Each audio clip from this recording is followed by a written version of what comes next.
Yeah. In my plays, just to update you on those, the Kendall one is kind of stuck because I haven't got any new information. So there's essentially a siege going on. There's people sitting outside the walls talking away about artificial intelligence and marketing, and gradually trying to wear down by ideas the people inside. But there's no response, which is what I think is going on. There just seem to be two discussions. There's most of the academics seem to think things will go back to normal, that there isn't really a problem, and they just have to wait and it'll go back as it was. I think they hope that that's true. I don't think most of them think it really is true. Well, they're not prepared to. They're not that big. They're not prepared to say that, then, Matthew. There's no. No, well, their salary depends on the old model. Yes. And they know it. So their life depends on the old model, but the old model will try to come back, but it won't be the same. No. Because it can't be the same, because everybody will know the possibilities of what could happen, and that will change it. It will move into a subjunctive. Right. Okay. It will. There will be a subjunctive that lies across it, a shadow of what might be. And when you apply to go to a university, you'll always be thinking in your back of your mind, what will happen if there's a coronavirus, and I can't go. Right. So it changes. So at that point, if you could do an online degree based at home and be £4,000 or £5,000 in debt, as opposed to paying 9,000 and having the student experience, do you think people would get concerned about that? They make a choice for a cheaper option. Oh yeah, that would depend on the quality of the teaching, I would have thought. I mean, I quickly point out that there is rather a superb institution that is specialist in doing that. But whether that will get a huge uptick, basically Open University needs to trend itself up a bit. Yes, but they're well placed to do it. Yeah, and they need to have an influx of very, very high energy, more high. Now, I don't know. I don't follow the OU, so they could have terribly high energy lecturers, but they probably need lecturers who are permeable on the slightly wider media front. If you see what I mean. So people who recognize. And if they did that, then I would assume the OU were in a terribly strong position. And would clean up.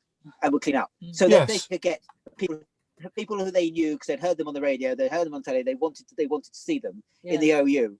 I would assume the OU will clear up. Oh yeah, lectures by is it Laurie Anderson From Thinking Aloud or Michael Television? Or more Amanda Vickery. Amanda Vickery might do it. Oh, Amanda Vickery's a real academic as well. The TV Some of the historians are really.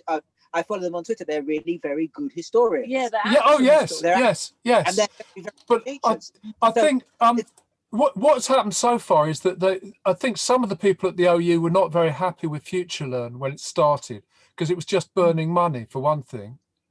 But I think now the MOOC scene is better thought of. It might be viable. Some people are prepared to pay for certificates, and there's companies on the vocational courses, which again some academics are doubtful about anyway. But when you look at the whole thing, the Open University could get more involved in that.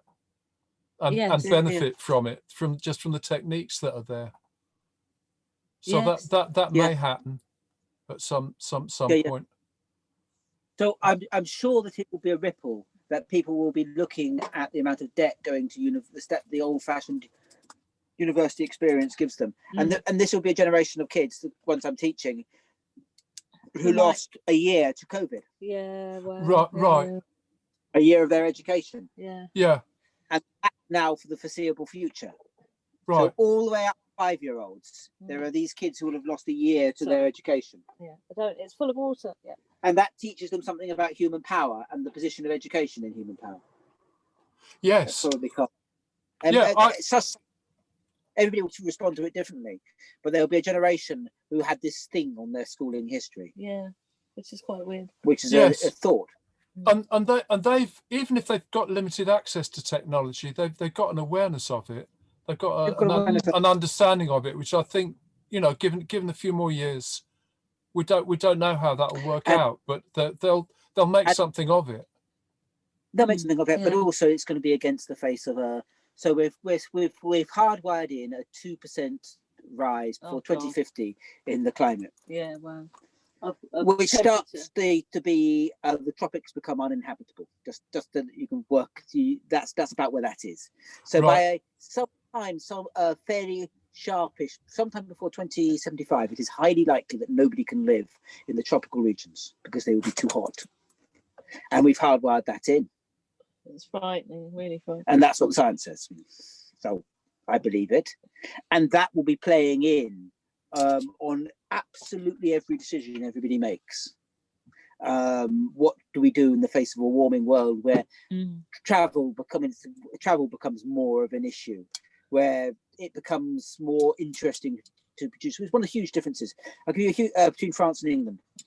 The English complain that in France you pay a lot more for food, because you do. So here, a cauliflower in France is €2.60, I think. Yeah, but it will do me 3 meals and is much nicer. Yeah. So it's 3 amazing times flavour. the price of an English cauliflower, 5 Yep. times the quality. 5 times the quality, and does Right. the same number of meals. Because you Right. can use less of it. And that's simply because the French have always worried about, they're always obsessed about feeding themselves. They have 3 times the land mass. But it then puts them in a different position in relation to a world that's warming, because they're defending a different set of things. That makes sense? Okay. So Right. in Britain, when the world warms and the Gulf Stream is lost, and what you can farm changes, how Britain responds to that will be very different from the way that France responds to that. I'm not saying it'll be better, but it will be different. So you're going to live in a world where all kinds of things that have felt the same are going to be falling apart, and actually that will be the very big influence on higher education, because kids will be making decisions based on a world that's not feeling terribly certain to them. Yeah. And in that world, I can't imagine big universities surviving as they are. Because also lots of people that sort of like are worried about like food supply and clean water and things like that are saying, unless you've taught your children how to build a fire, grow food, and build their own house out of earth and wood and all that sort of thing, you know, you haven't taught them anything that's really worthwhile. So you need to start with that before you get onto all the other subjects. So the way in a world that's changing rather quickly. Yeah. The way we have to understand education probably changes in such a way that the universities will have been a big agribusiness of the 20th and very early part of the 21st century. It's difficult to see that they'll survive. And yes, then learning goes online. Although, of course, the issue of learning online is terribly wasteful for power, because you use an awful lot of power. Right. For power stations for the internet. Yes, uses a lot of power stations. It's really worrying. So that will be interesting, thinking all that through, and how that all plays out. I have no idea. Yeah. But that's becoming a major issue, certainly. That's going to become a major issue, but in the kind of time frame. So, Selkie, one of my kids, she's 15 now. By the time she's 15, so 30, sorry. So by the time, which is double her current age. So we're in. Oh, you can see I'm a mathematician because it's gone. 2040. The world will be getting on for 2 degrees warmer. Wow. So she will be 30 in a world where living in Africa becomes more difficult. Oh, and the set of choices that she is likely to make is very different from the set of choices that Johnson would make. I shall put it that way. Oh, yes. And that's not just because she's got a very different life experience, but that's a generational shift. I think everybody's choices from that generation will be a different set of choices, because they've had the experience of this eclipse of human power, which is COVID. They're going to have had the experience of 5, if you're particularly unlucky, 10 years of Johnson, really pushing a nationalist agenda that then utterly fails. And in that context will be the prism they're understanding global warming. Yeah, wow. And so that's going to be so if we're trying to future cast what happens with universities and in that kind of world, I think it becomes very difficult to call. They will try to survive as they are. They will not move very quickly. Wise people will move online, and will move either online or stuff that can be done on very small kind of campuses. So not the big campuses, lots of little campuses, because I can imagine that working. Because once you don't have to have a centralized library and you have libraries on computers and tablets, why do you don't need universities in the same sense? No, that's well, you don't need them for that. You might need to have seminars or lectures or talks or something every so often, but you don't need that. You don't need that space all the time. And you might, you might need.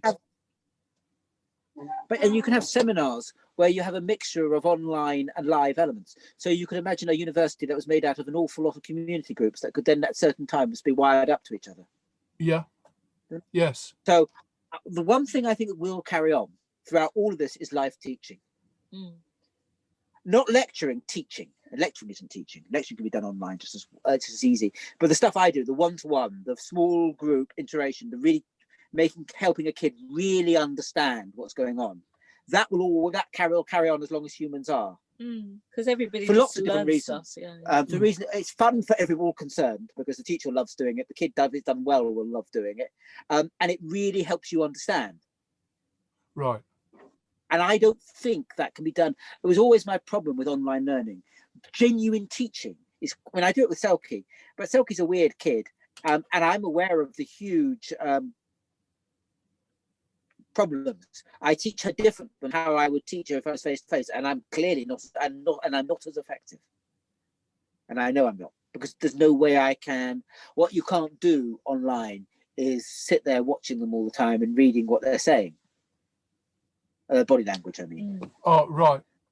You can't do it, and that kind of human bond thing will always exist. And it's the same with just really teaching a completely different thing, because when we do like kids workshops in crafts at the festivals, I can watch an online video of somebody telling me how to make something, and that will probably help. It's not as good as if one of my friends that really knows how to do whatever it is teaches me. But what I do know is, when I'm teaching, sort of a variety of age groups at a festival, some of them just wouldn't get anything out of the video because they wouldn't have someone there to catch them every time they totally forgot what they were doing. When it says tie a knot, you've got a 4-year-old who's never tied a knot. You've got to show them how to tie a knot first, right, things like that. So it's that face-to-face, real life. Let me show you where the hands are, sort of where the thread is going, or how to hang the thing, or the tiny puncture in the leaf so that it balances. That's the sort of thing that's really hard online. Some kind of craft basic, some practical skills. It's much easier to, and obviously a cooking class, if somebody can't taste what's there. Right. Yeah. Quite tricky. Yeah. Without holographs or something. Yeah. So, I don't think online is going to take over everything. It's just going to be a high proportion of it. So it is really useful. It's just ideas as well. What it's going to do is it's going to destroy the need for universities as these. So a university at the moment is lots of things. It's a library, and that used to be, but no longer is, and a huge thing about a university. So back in the day, when in Cambridge, at the UL, so that's the big Cambridge Library, was this massive resource. Because it had every book you could conceivably want. Right. And you could look up any book. So you never had a problem finding, if your teacher told you an obscure book from the 1920s, you could find it in the UL. Yeah. It was like having the internet. It was amazing. And it had these big microfiches, and you could find every bit of knowledge that had ever been written down in a book. Yeah, wow. Right. Because it was a copyright library. Oh, that's awesome. But and that gave Cambridge the huge edge that doesn't exist anymore, because of course you can do that all online. It's all online. Just look it up. Right. So you don't need the big libraries anymore, and without that, the need for universities shifts, because you don't need a center of learning in the same way. Okay. Yes. So one of the things university traditionally was a library, and that was a physical library, and then lecture halls. And both of those can be done brilliantly online. What can't be done is the thing, to be honest with you, universities were pants at anyway, which is the classroom teaching. Yeah. But that could be done in little. You could imagine the medieval approach to university. So if you're medieval approached universities when they weren't particularly in books. You were under an oak tree and you were talking. Yeah. It was a small group of scholars, and they had read something, or they had known something, or they had talked about something, and they were talking under their own, and they were talking in a park under an oak tree in the Sorbonne. So the Sorbonne, I think, was a park, but don't quote me on it. It was a something. And it was the place they met. It was like the Academy and the Lyceum, so the Oak Grove and the Colonnades. It's where you met. Yes, in ancient Greece, people just met in an avenue of trees. And you could imagine every single city, but every community could have a university space. Yeah, that'd be where wonderful. people were having they would follow courses, and then there would be people who would know a little bit more, and they would be teaching, and then they could go, and they would be doing it as part of a bigger online thing, Right. but also a very local thing. And you would cut out the need for the university Yeah. as its current thought. It would the need that creates it would stop existing. It would be something that belonged to everyone in an ideal world. So nobody would ever feel that they were too stupid or too broke to actually go to university. One of the reasons, going back to an It earlier would be conversation, universal. that QAnon exists in France Oh. is that the French education system is massively, massively wasteful of talent. Okay, so the French select. They don't have a class system, but they have their class system is their class system. Gosh, that sounds very posh. So everybody gets assigned a percentage, and they all know their percentages, and that's the percentage mark they're given in the baccalaureate. And it's an ongoing assessment throughout the Lyceum, and they can all tell you what their current score is. And at the end of the process, when they're 18, the state hives off the top. I don't know. I think it's about 5%, but I have made up that figure. And they get given huge amounts of money and all the successful jobs, and everybody else has to scramble around and make what they could do with their lives. Right. So it's massively, massively wasteful. Yeah. Everybody can go to university. But just be clear about that. It doesn't mean that you can't go to university. If you were Mr. 0%, you can still go to a French university. But most French universities are so full of people who everybody can go there. They're not necessarily, nobody ever stays there. They're too full, they're too busy, and you don't really get any proper teaching. Right. The elite universities are a very small proportion of the population. So what's amazing is that you meet people who say, oh, I don't, just as an example, when we first came across this phenomena, it was like, you'd meet these people who say, my English is dreadful, I'm so sorry. And you start talking to them in your bad French, and then they'd be like, oh my goodness, my English is so much better than your French. I just want to talk to you. Right. Like, oh, your English is really good. What are you talking about? They say, oh, I didn't do very well at at school. And we're like, what sort of school system is that? And we met loads of people who, they're clever people. In some another context or another country, they'd be properly rewarded and have good jobs, but they're wasted. So they end up being autodidacts. So they've got brains, but they're using them without proper direction and end up with some wacky conclusions. And you're thinking, Right. yeah, but you're really clever. How can you come up with this complete cobblers? And it's because the critical faculty fails at the point where a university would have picked you up. So the French system is a sorting system. Yeah, It which is sorts cruel and It's wasteful. it's a heartless sorting system. Yeah, And I mean, the British system, very wasteful. at its as much as best, the British system is actually rather good.